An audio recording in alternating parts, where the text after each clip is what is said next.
മക്കൾ മരണപ്പെട്ടു പോകുന്നത് മാതാപിതാക്കൾക്ക് സഹിക്കാൻ കഴിയാത്തതാണ്.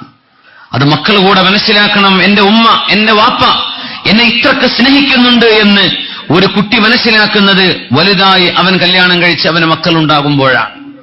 അത് തിരിയാത്തത് കൊണ്ടാ നമ്മുടെ മക്കളൊക്കെ ഈ ചാടിപ്പോകുന്ന ഏർപ്പാടൊക്കെ തുടങ്ങുന്നത്. സ്വന്തം വാപ്പയും ഉമ്മയും എത്രയാണ് നമ്മെ സ്നേഹിക്കുന്നത്. നമ്മളൊന്ന് പനി പിടിച്ചു കിടന്നാൽ നമ്മെ കാണാതായി എന്ന് വിചാരിക്കുക, അവരുറങ്ങൂല. നമുക്കെന്ത് സംഭവിച്ചു എന്നറിയാതെ ഉമ്മ കഞ്ഞി കുടിക്കൂല, വെള്ളം കുടിക്കൂല. എന്റെ മോൻ, എന്റെ മോൾ തിരിച്ചു വരാതെ എനിക്ക് വേണ്ട എന്ന് പറയും ഉമ്മയും വാപ്പയും. പക്ഷെ മോൻ ഉമ്മാക്കും വാപ്പാക്കും ഒരിക്കലും തിരിച്ചു കൊടുക്കാത്ത സ്നേഹമാണ് മാതാപിതാക്കളുടെ സ്നേഹം.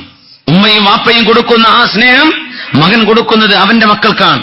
ഉമ്മാക്കും വാപ്പാക്കും തിരിച്ചു കിട്ടൂല. ആ ഡോസിൽ ഉമ്മയും വാപ്പയും ഇങ്ങോട്ട് തന്ന പോലെ തിരിച്ചു കൊടുക്കാൻ നമുക്ക് ആ സ്നേഹം കൊടുക്കാൻ കഴിയില്ലെന്നാണ്. അതൊരു യാഥാർത്ഥ്യമാണ്, അല്ലേ? കല്യാണം കഴിച്ചവർ പറഞ്ഞാൽ മതി, കുട്ടികളല്ലോ അല്ലേ? അങ്ങനെയാണ് നമ്മളെ മക്കളെ സ്നേഹിക്കുന്നത്. അത്രമേൽ എന്റെ വാപ്പയും എന്റെ ഉമ്മയും എന്നെ സ്നേഹിച്ചുവല്ലോ എന്ന് തിരിച്ചറിയാൻ നമുക്ക് കഴിയുന്നില്ല. അള്ളാഹു നമ്മുടെ മാതാപിതാക്കൾക്ക് അതിന്റെ ഒക്കെ ഖൈർ കൊടുക്കട്ടെ. അതുകൊണ്ടാണ് റബ്ബിർഹംഹുമാ കമാ റബ്ബയാനി സഗീറാ ദുആ പറഞ്ഞത്. ആ സ്നേഹത്തിന് തിരിച്ചു കൊടുക്കാൻ ഞങ്ങളെ കൊണ്ട് കഴിയില്ല റബ്ബേ, അവരിങ്ങോട്ട് തന്നത്.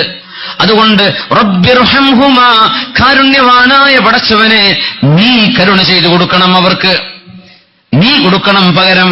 കമാ റബ്ബയാനി സഗീറാ, ഞാൻ കുഞ്ഞായിരുന്നപ്പോ എന്നെ പോറ്റി വളർത്തിയ പോലെ, കരുണ ചെയ്ത പോലെ നീ അങ്ങോട്ട് കരുണ ചെയ്യണമേ. മാതാപിതാക്കൾ നഷ്ടപ്പെടുമ്പോഴുള്ള വേദന, മക്കൾ നഷ്ടപ്പെടുമ്പോൾ മാതാപിതാക്കൾക്കുള്ള വേദന, ഇതൊക്കെ നമ്മൾ സഹിക്കുന്നവയാണ്, സഹിക്കേണ്ടതാണ്. മാതാപിതാക്കൾക്ക് ചെയ്തു കൊടുക്കുന്ന സേവനം ക്ഷമയുടെ ഭാഗമായിട്ട് മനസ്സിലാക്കണം. മഹാനായ അബ്ദുല്ലാഹ് ഇബ്നു ഉമർ റളിയല്ലാഹു അൻഹുമയുടെ മുമ്പിൽ വൃദ്ധയായ ഒരു ഉമ്മയെ തവാഫ് ചെയ്യാൻ കൊണ്ടുപോകുന്ന, തവാഫ് ചെയ്യാൻ വൃദ്ധയായ ഉമ്മയെ തോളിൽ വെച്ച് തവാഫ് ചുറ്റുന്ന ഒരു ചെറുപ്പക്കാരൻ എവിടുന്ന് വന്നതാണെന്നറിയോ? ഷാമിൽ നിന്ന്. കോട്ടക്കുന്ന് തിരൂർക്ക് നടന്നു വന്നതല്ല, ഷാമിൽ നിന്ന് ഉമ്മയെ തോളിൽ വെച്ച് കൊണ്ടുവന്നതാ. താഴ്വെക്കും എടുക്കും. എന്തായിരിക്കും നമുക്ക് ഹോസ്പിറ്റലിൽ ആംബുലൻസ് നിർത്തിയിട്ട് നമ്മുടെ ഉമ്മാനെ വാപ്പാനെ ഡോക്ടറുടെ മുമ്പിലേക്ക് ഐസിയുലേക്ക് കൊണ്ടുനടക്കാൻ പറ്റുമോ? ഹാവ് കൊയങ്ങിന്റെ ഊര ഞെട്ടിന്ന് പറയും അല്ലേ? സിറിയയിൽ നിന്ന്, ഷാമിൽ നിന്ന് ഉമ്മയെ തോളിലേറ്റി തവാഫ് ചെയ്യാൻ വരുന്നു. തവാഫ് ചെയ്തവർക്കറിയാം ഒരു തവാഫ് തീരുമ്പോഴുള്ള വിഷമം. സ്വന്തം ഒറ്റക്ക് ചെയ്യുമ്പോ സഈ ചെയ്തവർക്കറിയാം സഫാ മറുവക്കിടയിലുള്ള ആ ഒരു 7 നടത്തം തീരാൻ 1.5 മണിക്കൂർ എടുക്കും. ഉമ്മയെ തോളിൽ വെച്ചിട്ടായി ചെയ്തത്. പുഷ് ചെയറിലല്ല, വീൽ ചെയറിലല്ല. അങ്ങനെ സേവനം ചെയ്ത് ഉമ്മയെ തോളിൽ വെച്ച് നടന്നിട്ട് അബ്ദുല്ലാഹ് ഇബ്നു ഉമർ റളിയല്ലാഹു അൻഹു അന്ന് ഹജ്ജിന് വന്നിട്ടുണ്ട്. ചോദിച്ചു, ഇബ്നു ഉമർ, അള്ളാഹുവിന്റെ റസൂലിന്റെ സ്വഹാബി ഉമർ എന്നവരുടെ ഇഷ്ടപ്പെട്ട പൊന്നുമോൻ അബ്ദുല്ലാഹി തങ്ങളെ, അറഅയ്ത, നിങ്ങളൊന്ന് പറഞ്ഞു തരുമോ? ഇത്ര ദൂരെ നിന്ന് എന്റെ ഉമ്മയെ തോളിൽ വെച്ച് ഞാൻ വന്നിട്ടുണ്ട്. എന്റെ ഉമ്മയോട് ചെയ്ത ഏറ്റവും വലിയ, ഉമ്മാക്ക് ചെയ്ത സേവനം ഇതിലപ്പുറം എനിക്ക് ചെയ്യാൻ കഴിയില്ല. ഷാമിൽ നിന്ന് തോളിൽ കൊണ്ടുവന്നതാണ്. എടുത്തു വെച്ചും വാഹനപ്പുറത്തും താഴെ വെച്ചും കയ്യിലെടുത്തുമൊക്കെ ഞാൻ ഉമ്മക്ക് വേണ്ടി തവാഫ്, എന്റെ ഉമ്മയെ കയ്യിലേറ്റി തോളിലേറ്റിയാണ് തവാഫും സഅയും അറഫയും മുസ്ദലിഫയും ഒക്കെ കടന്നത്. എന്റെ ഉമ്മയോട് ചെയ്യേണ്ട ബാധ്യത ഞാൻ ചെയ്തു കഴിഞ്ഞിട്ടുണ്ടോ? ഇതാണ് ചോദ്യം. നമ്മൾ വിചാരിക്കും ഉമ്മാക്ക് 2 പവന്റെ വളം വാങ്ങിച്ചു കൊടുത്താൽ മതി, ഇത്രക്കൊക്കെ ഉള്ളൂ അല്ലേ?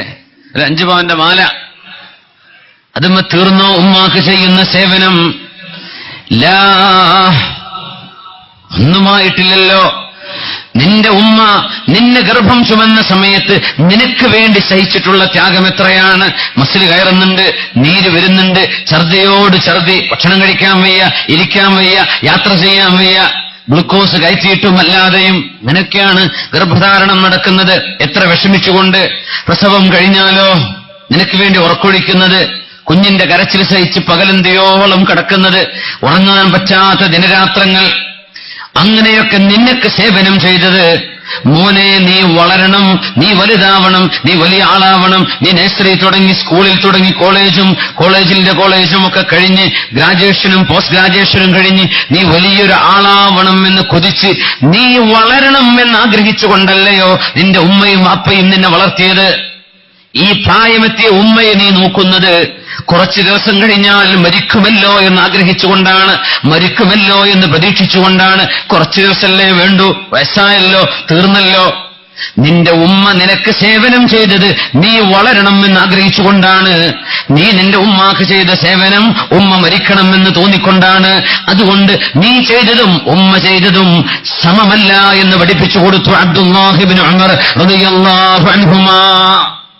സുഖല്ലാന്ന് പറഞ്ഞ് സീരിയസ് ആന്ന് പറഞ്ഞ് ഗൾഫിൽ നിന്ന് വരുന്നില്ലേ? ആ വരവിന് അർത്ഥം എന്താണെന്നറിയോ? ഉമ്മാക്കോ വാപ്പാക്കോ 40 വയസ്സാവുമ്പോ ആ വരവ് വരുന്നില്ല. വരുന്നുണ്ടോ? എപ്പോഴാ വരുന്നത്? വാപ്പാക്ക് 70 കഴിഞ്ഞിട്ടുണ്ട്, അല്ലെങ്കിൽ അസുഖം, അങ്ങനത്തെ അസുഖമാണ്. കഴിഞ്ഞല്ലോ, തീർന്നല്ലോ, അധികമില്ലല്ലോ. നിന്റെ ഉമ്മ നിന്നെപ്പറ്റി വിചാരിച്ച് നീ വളരണമെന്നാണ്, നീ വലുതാവണമെന്ന് ആഗ്രഹിച്ചാ നിനക്ക് ഭക്ഷണം തന്നത്. നീ കൊടുക്കുന്നത് ഉമ്മ മരിക്കാറായല്ലോ, വാപ്പ മരിക്കാറായല്ലോ, മരിക്കുന്നവരെ ജീവിച്ചോട്ടെ എന്ന് വിചാരിച്ചാ നീ ഭക്ഷണം കൊടുക്കുന്നത്. ഒരിക്കലും തിരിച്ചു കൊടുക്കാൻ പറ്റാത്ത ആ സ്നേഹത്തിന്റെ ആഴം എത്രയാണെന്നറിയണമെങ്കിൽ ഒരു ഉമ്മയുടെ സ്ഥാനത്തേക്ക് മകളോ ഒരു വാപ്പയുടെ സ്ഥാനത്തേക്ക് മകനോ വരുമ്പോഴല്ലാതെ തിരിച്ചറിയാൻ പറ്റാത്ത ആ സ്നേഹം. റബ്ബിർഹംഹുമാ, ഖൽബിനുള്ളിലേക്ക് കാരുണ്യവും സ്നേഹവും എറിഞ്ഞു കൊടുക്കുന്ന അല്ലാഹുവേ, നിന്റെ പരമമായ കാരുണ്യം എന്റെ മാതാപിതാക്കൾക്ക് നീ കൊടുക്കണം അല്ലാഹ്. അത് എനിക്ക് കൊടുക്കാൻ കഴിയില്ല, ഞാൻ കൊടുത്താൽ എത്ര ആവില്ല പടച്ചവനെ. ഇതല്ലേ ആ പ്രാർത്ഥനയുടെ അർത്ഥം? റബ്ബിർഹംഹുമാ കമാ റബ്ബയാനി സഗീറാ. മാതാപിതാക്കൾക്ക് സംരക്ഷണം നൽകിയിട്ടും അവരെ ശുശ്രൂഷിച്ചിട്ടും നമ്മൾ ചെയ്യുന്ന സേവനം, അതിൽ സഹിക്കുന്ന സഹനം ഇബാദ, അത് ഇബാദത്താണ്.